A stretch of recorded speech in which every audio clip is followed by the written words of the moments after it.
Hey everybody, what's going on? Hellmite here, bringing you another video from Grab the Lantern today. Today I wanted to talk a little bit more about comprehensive gameplay updates and give a couple of thoughts on the champions that may be receiving CGUs in the future. Now I did want to qualify this with a couple of thoughts on CGUs first, so if you guys are interested in the full list, go ahead and skip further into the video because I wanted to talk a little bit more about the concept of CGUs before we start breaking that down.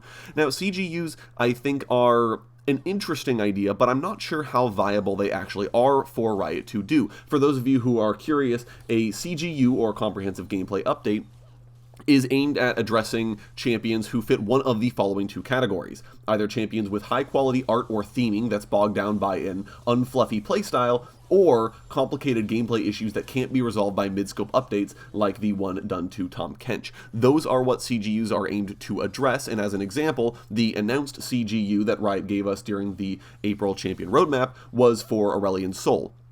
The idea being that players saw this big scary space dragon and said, hey, well, this character looks like he'd be a lot of fun to play, and then they spend most of the time in the game trying to kill people with the orbiting stars on Aurelion Sol and not really doing big scary space dragon things. Now, I will agree with Riot that, yes, there are some players out there that weren't able to find particular interest in Aurelion Sol's kit as stated, but I also think that for Riot to say that Aurelion Sol doesn't make any thematic sense is sort of missing the mark. Aurelion Sol is such an arrogant character that of course he wouldn't bother to try and kill you with anything actually relevant. Of course he could do that. The key is he disrespects you so much that he's just going to kill you with the crap orbiting him, as opposed to actually lifting a finger to do it himself. The other issue I have with it is Aurelion Sol's playstyle is extremely interesting from a mechanical perspective, and it seems really disappointing that that's just going to disappear and not reappear somewhere else in the game, with Riot just straight up removing it. I think that that's sort of my issue with the concept of Aurelion Sol at least getting a CGU.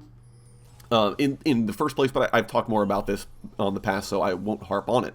The other issue I think I have with a CGU is finding characters that match the definition for a CGU. There are few to no characters that I can think of that actually have high quality art but unfluffy playstyles. Right, have been really good of late, not only with their VGUs but also in releasing new champions, where not only does the champion look great, but they also have a playstyle that sort of fits the theming that you would expect the character to have.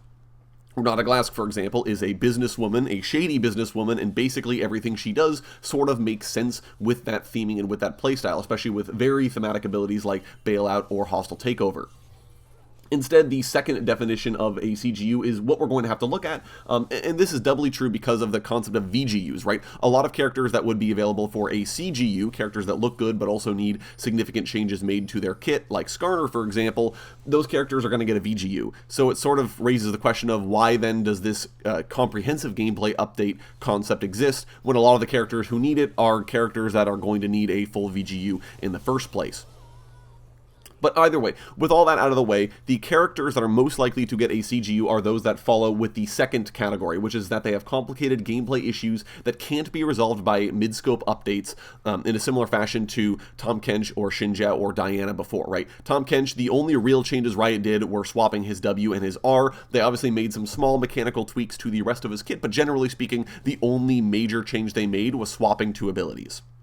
These are champions who require significantly more updates than just that, right? Aurelion Sol, for example, is likely to lose, let's say, 3 to 4 abilities from his kit, as opposed to just the 1 or a 2 from a mid-scope update.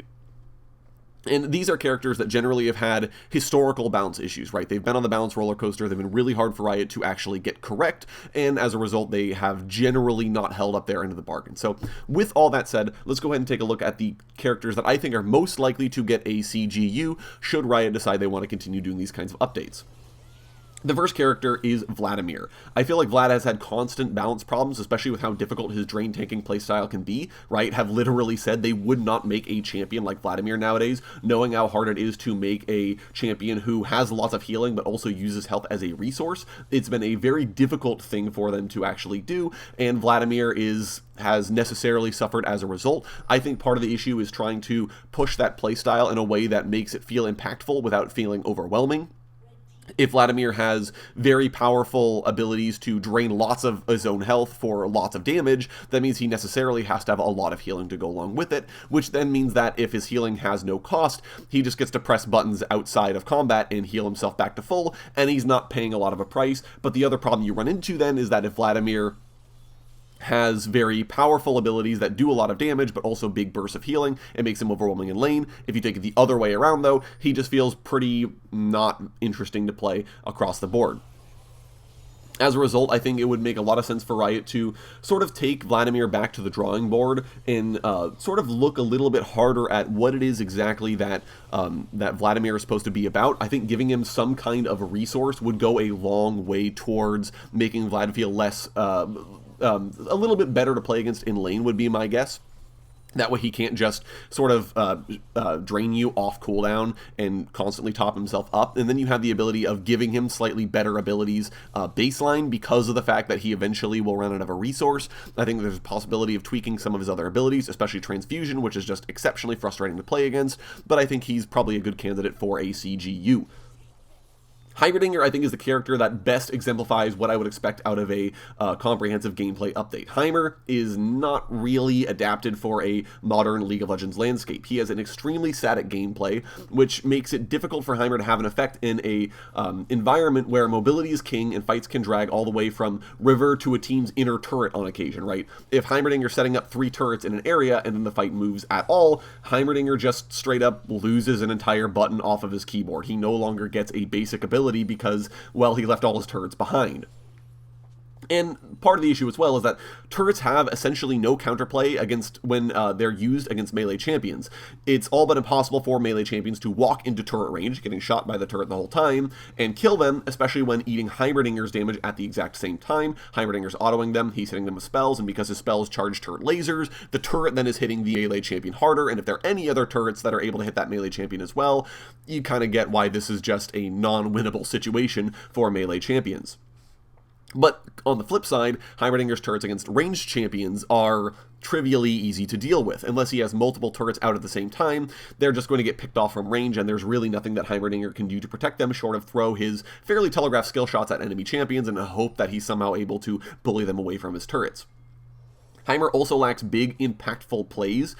Coughing up an RQ before he dies or helping initiate with an RE is basically all Heimerdinger gets to do in terms of high moments. RW is more or less not a consideration in the current landscape of Heimerdinger play, and it just feels like because of how his ultimate works, he doesn't really have that much in the form of interesting things to do. As a result, I think a comprehensive gameplay update would go a long way towards making Heimerdinger feel a little bit more like a modern League of Legends champion. I don't know that necessarily you need to change that many things about Heimerdinger in to the full extent that a CGU sort of implies, but I would like to see something of Heimerdinger brought back to the drawing board and some big parts of the champion changed in order to help him feel a little bit more like a modern day champion that isn't going to be suffering from this sort of static gameplay that just is not really in line with what League of Legends is about nowadays.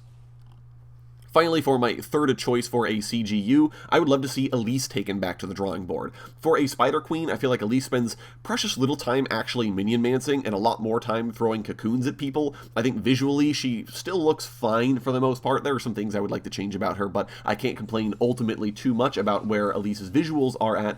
And I think that the biggest reason why I think Elise needs a CGU is due to her historical balance problems around pro play. She's been so calibrated around her presence at the pro level that her normal game play rates are absolutely awful. She's one of the least picked champions and least mained champions in the game. Her popularity is in the lower third of champions in the game overall, and it's even lower than some of the other characters down there. Even if those characters are less popular overall, they maintain a higher play rate of mains than Elise does.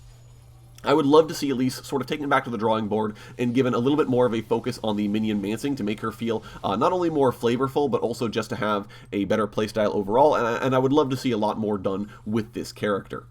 Anyways, those are going to be the champions that I think are most likely up for a CGU. You guys will have to let me know down in the comments if there are any other champions that I've forgotten that could use a CGU as well. And also let me know what you think of CGUs as a concept down in the comments. I know I am not really a fan of them, but if you guys think CGUs are really cool and there's a whole list of characters you'd like to see reworked, let me know all that down in the comments.